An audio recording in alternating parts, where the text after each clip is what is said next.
नमस्कार, स्वागत है आप सभी का स्टार न्यूज में और मैं हूं आपके साथ जुबैर चौधरी। वक्त तो चला अपने उत्तर प्रदेश का, जहां सबसे पहले बात करेंगे इटावा की, जहां पर समाजवादी पार्टी के राष्ट्रीय महासचिव शिवपाल यादव इटावा पहुंचे। इस दौरान उन्होंने इंडिया गठबंधन को लेकर बड़ा बयान दिया। तो समाजवादी पार्टी के राष्ट्रीय महासचिव शिवपाल यादव ने मायावती को लेकर बड़ा बयान दिया। उन्होंने कहा कि मायावती को पहले बीजेपी से दूरी बनानी होगी, उसके बाद ही मायावती को इंडिया गठबंधन में शामिल करने पर विचार किया जाएगा। बता दें कि शिवपाल यादव पक्का तालाब पर नगर पालिका परिषद के सौंदर्यीकरण कार्य का शिलान्यास करने के लिए इटावा पहुंचे थे। इस दौरान उन्होंने उपराष्ट्रपति की मिमिक्री को लेकर भी बयान दिया। उन्होंने कहा कि मिमिक्री एक कला है और इस पर किसी को आपत्ति नहीं होनी चाहिए। देखिए वो भारतीय जनता पार्टी से देखना तो चाहिए दूरियां। अगर भारतीय जनता पार्टी के अनुसार काम करेंगे तो उनसे नहीं हो सकता। उनसे कैसे उम्मीद की जा सकती, उनसे उम्मीद नहीं की जा सकती। लेकिन जिस तरह से इंडिया गठबंधन की चर्चा चली, कहीं ना कहीं विरोध में जयंत चौधरी भी शामिल थे। अरे कोई नहीं था, बातचीत तो होगी। इंडिया गठबंधन मजबूती के साथ होगा और 2024 में भारतीय जनता पार्टी को हटाने का काम इंडिया गठबंधन करेगा। लेकिन संसद में जिस तरह से जगदीप धनखड़ जो सभापति हैं, उनकी मिमिक्री की गई, उस पर भारतीय जनता पार्टी कह रही है कि पिछड़ों का अपमान किया विपक्ष ने। देखिए ये भारतीय जनता पार्टी के लोग तो हमेशा झूठ बोलते हैं। जो मिमिक्री है तो ये तो एक कला है, ये तो कला है। आप बताओ, कला में तो खुश होना चाहिए था। कोई किसी की अगर नकल कर लेता है तो बहुत अच्छी बात है। अगर हम आप ही लोग बहुत लोगों की नकल करके हमें दिखाते हो तो अच्छी बात होती है। तो बुलेटिन में बात करते हैं नोएडा की। तो नोएडा में कई महीनों बाद कोरोना का एक मरीज सामने आया है। नोएडा में एक 54 साल के शख्स को कोरोना पॉजिटिव मिला है, जहां स्वास्थ्य विभाग अब कोरोना पॉजिटिव पेशेंट की हिस्ट्री जानने में जुट गई है।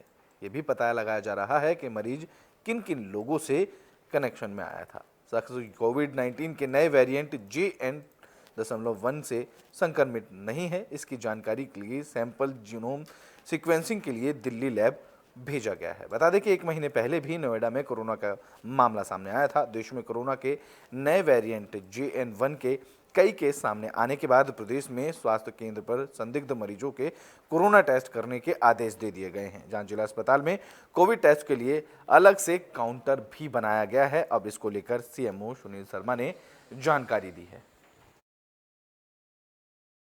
देखिए, हमारे जो है केस रिपोर्ट हुआ सेक्टर 36 में, जो 54 साल की ईमेल है, तो उसको देखते हुए सबसे पहले तो इसकी जो है जीनोम सीक्वेंसिंग के लिए सैंपल दिल्ली भेज रहे हैं। 2000 टेस्टिंग बढ़ा रहे हैं और कोविड प्रोटोकॉल अपनाए जाने के लिए सभी को हम जागरूक करने का प्रयास करेंगे। आपके माध्यम से संदेश देना चाहते हैं कि जैसे पहले जो पालन करते थे कोविड प्रोटोकॉल, वो उसी तरह करते रहे। कितनी जगह से टेस्टिंग कराई जा रही जिले में अभी?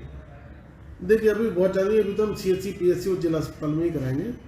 यदि बढ़ेगा तो फिर और जगह भी करा देंगे। देखिए, हमारे जो है केस रिपोर्ट हुआ है। तो बुलेटिन में बात कर लेते हैं मथुरा की, जहां कार सेवकों के सम्मान का आयोजन किया गया। इस दौरान राम भक्तों को सम्मानित किया गया। तो मथुरा में श्री कृष्ण जन्मभूमि संघर्ष न्यास ने राम भक्त कार सेवक सम्मान यात्रा का आयोजन किया। फरह के मित्तल सत्संग भवन में राम भक्तों का जोरदार स्वागत किया गया। कार सेवकों को समिति के अध्यक्ष दिनेश शर्मा ने स्मृति चिन्ह और शॉल उड़ाकर सम्मानित किया। दिनेश शर्मा ने कहा कि राम भक्त कार सेवकों की वजह से ही राम मंदिर बन सका है और हमें भगवान श्री कृष्ण के लिए कोर्ट में लड़ाई लड़नी पड़ रही है, जिसमें भी सनातनी की विजय होगी। आज फरे में हमारी कार सेवक सम्मान यात्रा यहाँ आई हुई है। श्री कृष्ण जन्मभूमि संघर्ष न्यास के सभी पदाधिकारी यहाँ मौजूद हैं और फरे में जितने भी हमारे श्री राम मंदिर के आज़ाद कराने में 6 दिसंबर को जिन कार सेवकों ने संघर्ष किया था, पुलिस उत्पीड़न सहा था, पुलिस की लाठियाँ सही थी, उन सभी कार सेवकों का आज हमने यहाँ सम्मान किया है। जितने भी कार सेवक हैं उन्होंने अपने 6 दिसंबर को वहाँ जा कर के और मस्जिद को ढाने में जो अहम योगदान दिया था, वो हमारे कार सेवक सभी फरे में हैं और उनका सम्मान किया गया है। हम लोगों का मिशन है कि सभी ब्लॉकों में, विधानसभाओं में, गांव-गांव जाकर जहां भी राम भक्त कार सेवक मिलेंगे उनका सम्मान किया जाएगा। आज फरे में हमारी कार सेवक सम्मान यात्रा यहाँ आई हुई है। श्री कृष्ण जन्मभूमि संघर्ष यहाँ के सभी पदाधिकारी यहाँ मौजूद हैं और फरे में जितने भी हमारे श्री राम मंदिर के तो बुलेटिन में बात शामली की कर लेते हैं, जहां आरएलडी कार्यकर्ताओं ने प्रदर्शन किया है। बता दें कि शामली में आरएलडी का प्रदर्शन देखने को मिला। आरएलडी कार्यकर्ताओं ने कलेक्ट्रेट पहुंचकर चुनाव आयोग की वेबसाइट पर फर्जी आवेदन कर वोट कटवाने पर आपत्ति जताई गई, जहां निर्वाचन अधिकारी से मामले की जांच कर कार्रवाई करने की मांग आरएलडी कार्यकर्ताओं ने की। दरअसल लोकसभा चुनाव से पहले चुनाव आयोग के निर्देश पर वोटर लिस्ट अपडेट की जा रही है। आरएलडी का आरोप है कि फर्जी आवेदन कर वोटर लिस्ट से वोटरों के नाम काटे जा रहे हैं।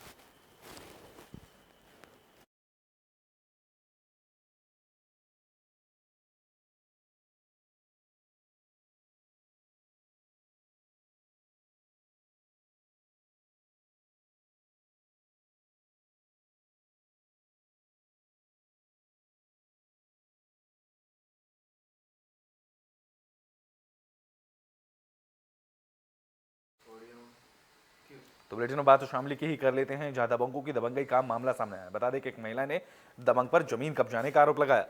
तो शामली में एक विधवा महिला इंसाफ की गुहार लगा रही है। महिला का आरोप है कि दबंग उसकी जमीन पर अवैध कब्जा कर उसे प्रताड़ित कर रहे हैं। महिला ने डीएम से परिवार की सुरक्षा की भी मांग की है। ये मामला आदर्श मंडी थाना इलाके के गोहानी का है। महिला का कहना है कि दबंगों ने उसकी जमीन पर कब्जा कर लिया है और उसके बच्चों को खेत में नहीं जाने दे रहे हैं और दबंगई दिखाकर मारने की धमकी लगातार दी जा रही है। अब देखना दिलचस्प होगा कि इस मामले में कार्रवाई कब तक होती है। मेरे पति की 2020 में 7 दिसंबर को मेरे पति पर जबरदस्ती रजिस्ट्री करवा ली। मेरे पति पर जबरदस्ती रजिस्ट्री करवा ली और जबरदस्ती फिर ही मेरे पति पता 1.25 बीघा जमीन रास्ते में ले ली। मेरे पति पर दबाव बनाए, डराए, धमकाए। मेरे पति का दहशत बैठाई। 10 फुट का रास्ता तय करके और 16 फुट का कागजों में चढ़ाया। मेरे पति कह लगे अक चलता जग खेत में ले घुमा के मका चल। रोज की 5-6 दिन लोग हो गए। क्या लगा मेरे पे जबरदस्ती रजिस्ट्री करवाई 151 गज की और मेरे पता फ्री रास्ता ले लिया। इन्ना वीर शान के प्रतीप न मेरी गलो धोखा करा, बेईमान ना करा। मेरे भाइयों ने मेरा भी नाश कर दिया, अपना भी नाश कर लिया। मेरे पति ना कहा फिर जी भी मेरे पति कह लगे न मैं टूट मालू न मैं हाथ मालू मालूंगा बैग दोबारा बंदी। तो बुलेटिन बात संभल की कर लेते हैं, जहां पुलिस और बदमाशों के बीच मुठभेड़ हुई। इस मुठभेड़ में पुलिस की गोली लगने से एक बदमाश घायल हुआ। तो संभल में पुलिस और बदमाशों के बीच मुठभेड़ की खबर सामने आई। मुठभेड़ चंदौसी कोतवाली इलाके के पतरवा चौराहे के पास चेकिंग के दौरान हुई। मुठभेड़ में 15,000 रुपए का इनामी बदमाश मारूफ घायल हो गया, जिसके कब्जे से अवैध तमंचा पुलिस ने बरामद किया। मुठभेड़ में एक पुलिसकर्मी भी घायल हुआ। घायल बदमाश और पुलिसकर्मी को इलाज के लिए अस्पताल में भर्ती कराया गया, जहां गिरफ्तार बदमाश का एक साथी मौके से फरार होने में कामयाब रहा, जिसकी गिरफ्तारी के लिए लगातार पुलिस अब छापेमारी कर रही है। थाना चंदौसी के अंतर्गत सैनिक चौराहा के पास बेटा रोड पर पुलिस पार्टी अपराधियों की चेकिंग के लिए और गश्त में लगी हुई थी। उसी दौरान एक मोटरसाइकिल को जब रुकने का इशारा किया गया, वो मोटरसाइकिल रुकी नहीं। उस पर 2 व्यक्ति सवार थे और उसका जब पुलिस ने पीछा किया तो इन्होंने पुलिस पे फायरिंग की। जवाबी कार्रवाई में पुलिस द्वारा भी फायरिंग की गई, जिसमें एक व्यक्ति के गोली लगी, जिसकी पहचान मारूफ सन ऑफ राहत निवासी नूरियो सराय के रूप में हुई है। उक्त व्यक्ति 18 मुकदमे पंजीकृत हैं, जिसमें से एक थाना चंदौसी पर गैंगस्टर का भी मुकदमा में वो वांछित था, जिसमें उसके ऊपर 15,000 का इनाम घोषित किया गया था पूर्व में। दूसरा व्यक्ति एक अन्य जो सवार था वो अंधेरे का फ़ायदा उठाकर भागने में सफल हुआ है। उसकी तलाशी के लिए कोम्बिंग कराई गई है, परंतु अभी वो पकड़ में नहीं आया है। उसके पकड़ने के प्रयास किए जा रहे हैं। इसी दौरान एक कांस्टेबल के भी चोट आई है, जिसको अस्पताल में भेजा गया है। घायल अभियुक्त को भी गोली जिसको लगी है मारूफ, उसको भी अस्पताल भेजा गया है। इस संबंध में मुकदमा पंजीकृत कर वैधानिक कार्रवाई प्रचलित में लाई जाएगी। और तो बुलेटिन में बात पीलीभीत की कर लेते हैं, जहां घर से 3 दिन की बच्चे चोरी होने का मामला सामने आया है। तो पीलीभीत से एक घर में 3 दिन पहले एक बच्ची ने जन्म लिया था। परिवार में खुशी का माहौल था, लेकिन जन्म के 3 दिन बाद ही बच्ची चोरी हो गई और मां का अब रो रो कर बुरा हाल है। यह मामला बिसलपुर कोतवाली के गोबल पतिपुरा गांव का है। पुलिस बच्ची की तलाश में जुट गई है। बच्ची के पिता अजय कुमार ने बताया कि सभी रात को सो रहे थे, तभी कुछ चोर उनके घर में घुसे और बच्ची को चुराकर फरार हो गए। आहट होने पर जब परिवार के लोगों की नींद खुली तो बच्ची गायब मिली, जिसके बाद मामले की जानकारी पुलिस को दी गई। पुलिस ने आरोपी की तलाश शुरू कर दी है। ये अजय निवासी गोवल पतिपुरा थाना बीसलपुर ने आज एक लिखित सूचना थाना बीसलपुर में दी कि उनकी 3 दिन पहले जन्मी बच्ची गायब हो गई है। इस संदर्भ में तत्काल उच्च अधिकारियों के द्वारा घटनास्थल निरीक्षण किया गया है और संबंधित प्रकरण में तत्काल अभियोग पंजीकृत कर टीम गठित की गई है अनावरण के लिए। इस संबंध में जो भी विधिक कार्रवाई है वो सुनिश्चित कराई जा रही है। प्रथम दृश्य क्या मामला सामने आ रहा है? इसमें टीम गठित की गई है, जो भी घटनाक्रम है। तो बुलेटिन में बात है कन्नौज की कर लेते हैं। बता दें कि कन्नौज से हादसे की खबर सामने आई, जहां एक्सप्रेसवे से एक युवक गिर गया। तो कासगंज से कानपुर जा रही एक्सप्रेसवे ट्रेन से गिरकर एक युवक घायल हुआ। यह मामला गुरसरायगंज कोतवाली के स्टेशन रोड का है। घायल युवक को इलाज के लिए सरकारी अस्पताल में भर्ती कराया गया। हालत गंभीर होने के कारण युवक को जिला अस्पताल रेफर कर दिया गया। युवक बिहार के मुजफ्फरपुर का रहने वाला बताया जा रहा है।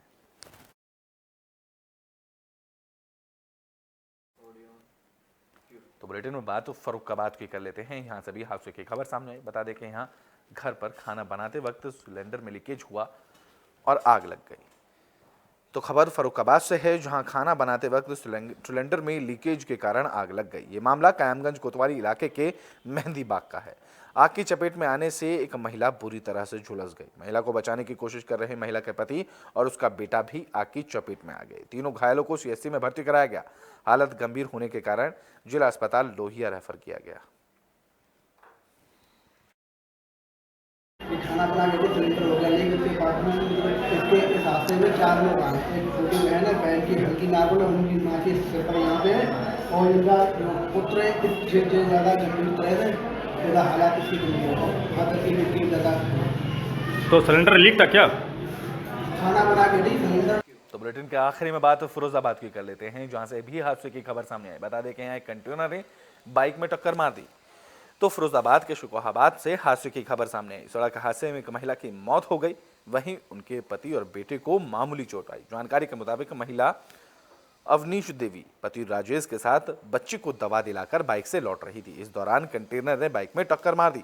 हादसे के बाद परिजनों ने हाईवे को जाम कर दिया। जानकारी मिलने पर पहुंची पुलिस ने कड़ी मशक्कत के बाद परिजनों को समझाकर जाम खुलवाया और शव को कब्जे में लेकर पोस्टमार्टम के लिए भेजा और आगे की कार्रवाई में जुट गई। आज दिनांक 21 दिसंबर 2023 को तकरीबन 3:30 बजे डायल 112 के माध्यम से सूचना प्राप्त हुई थी कि राजेश कुमार अपनी पत्नी अवनीश देवी जी के साथ फिरोजाबाद से अपने गांव हरदासपुर जा रहे थे। रास्ते में ऑरेंज की पुलिया थाना सिकोहाबाद क्षेत्र में एक अज्ञात कंटेनर ने उनकी बाइक में टक्कर मार दी, जिससे मौके पर ही उनकी पत्नी अवनीश देवी जी की मृत्यु हो गई। सूचना मिलने पर तत्काल थाना सिकोहाबाद पुलिस फोर्स मौके पर पहुंची थी। डेड बॉडी को पोस्टमार्टम हेतु मोर्चरी भिजवा दिया गया है। परिवारीजनों से तहरीर प्राप्त करके अग्रिम विधिक कार्रवाई की जाएगी। आज दिनांक 21 दिसंबर 2023 को तकरीबन 3:30 बजे डायल 112 के माध्यम से सूचना प्राप्त हुई थी कि राजेश कुमार अपनी पत्नी अवनीश देवी जी के साथ फिरोजाबाद से अपने गाँव तो यूपी के बुलेटिन अपना उत्तर प्रदेश में भी के लिए बस इतना ही। देश और दुनिया की तमाम खबरों के लिए देखते रहें AB स्टार न्यूज।